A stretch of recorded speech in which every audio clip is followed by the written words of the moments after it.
Propaganda, indoctrination, gossip drifting through the public mind like smoke from a hidden fire.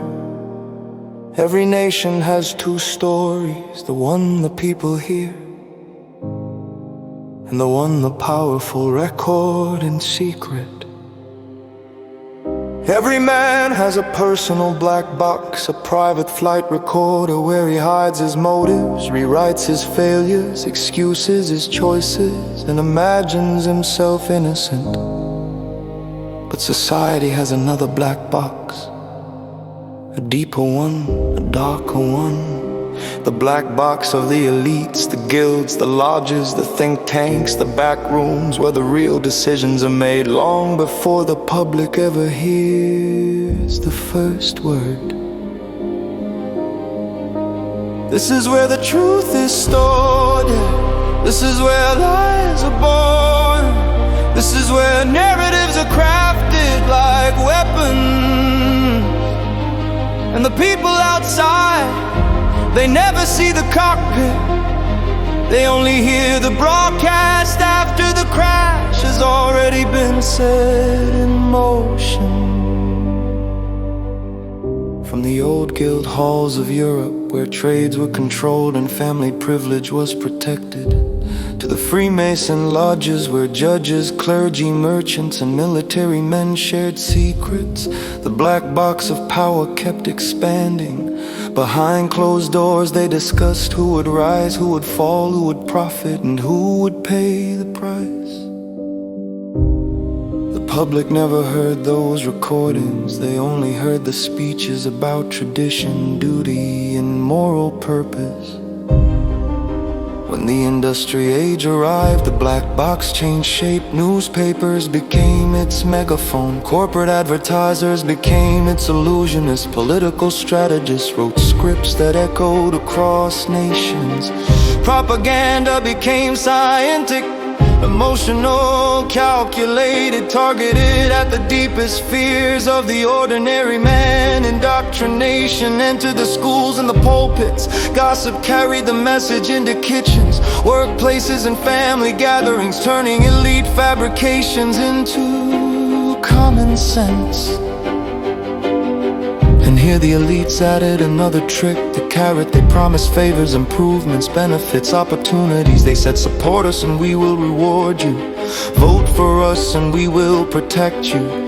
Trust us and your life will be better. But behind your back, inside the black box, they recorded a very different truth. They never intended to share power. They never intended to give real prosperity. They dangled the carrot to keep you walking, to keep you obedient, to keep you believing that your loyalty had value. But loyalty was only the fuel for their next manipulation. They lived two lives, a smiling public life and a ruthless private life. Two-faced leaders who promised the world while plotting the opposite in the dark. They use trust as their leverage. They use your hope as their weapon. They use your belief to push lies you never would have accepted had you known what the black box truly contained.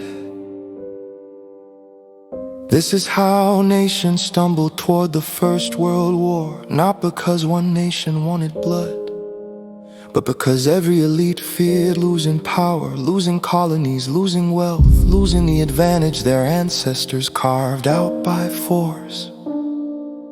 Behind locked doors they whispered about threats, enemies, encirclement, destiny. The black box recorded anxiety and ambition. The public heard only patriotism, duty, and promised carrots of glory and reward. Indoctrination taught the young that sacrifice was noble. Gossip hardened suspicion into hostility. Propaganda lit the fuse and the world burned. When the war ended, the black box did not stay silent. It rewrote the past, assigned all guilt to one side, and demanded reparations that crushed whole nations. Humiliation became poverty, poverty became rage, and rage, once fed through propaganda, indoctrination, gossip, and the carrot of promised renewal, became the doorway to dictatorship. In Germany, the clergy had long been tied to the state, receiving salaries, favors, exemptions, delivering moral cover to the powerful while urging obedience from the poor. Two sermons, always two, one for the rulers, one for the ruled, and the black box kept recording both versions. The Second World War was not born in the open.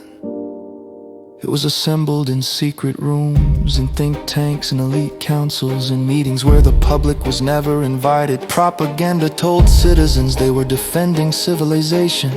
Indoctrination shaped children into loyal instruments of national will. Gossip did the rest, spreading fear, simplifying hatred, turning uncertainty into certainty, and the carrot appeared again. Follow us, trust us, obey us, and we will rebuild, we will restore, we will reward. But the black box revealed the truth. The rewards were for the elite, the suffering for everyone else. Today the black box still sits beneath the surface of modern life. It wears the face of corporate media, strategic communication firms, lobbyists, policy institutes, and curated algorithms that decide what we see, what we hear, what we believe. Elites still gather behind closed doors. They still test the message. How do we sell this? How do we make them accept it? How do we hide the old?